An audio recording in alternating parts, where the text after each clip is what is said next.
Jason Caplan, and thank you to Rabbi Wendy of Torah for asking me to contribute to this Omer project. In this project, we're looking at different midot and different feelings towards Hashem, and I've been asked to talk about yirah, the idea of fear or awe. And very briefly, I was looking at Alan Marinus' writings. He leads the Musar Institute, and he's talking about the midah of yirah.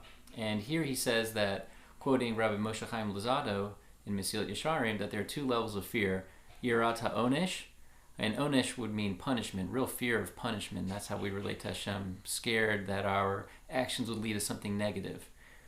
And then there's yirat ha'romemut, which means romemut means elevated or exalted.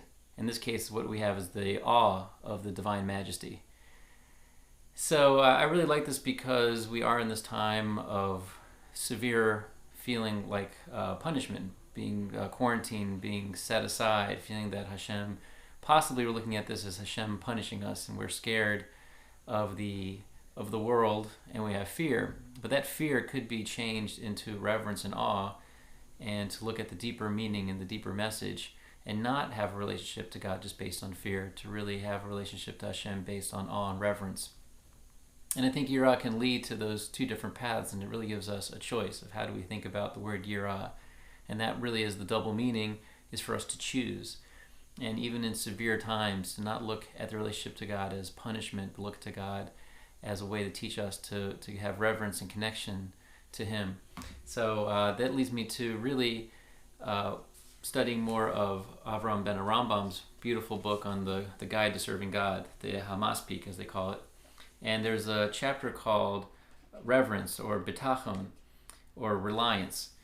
And on this particular chapter, which is chapter 8 in the Sefer, he talks about giving Hashem all of the reliance that we have on Him. And that's really how I think we express awe and reverence, is to rely on Him, to understand that everything we have, whether good or bad, we have gratitude, because it's either a blessing or it's a teaching or something that helps us draw closer to Him.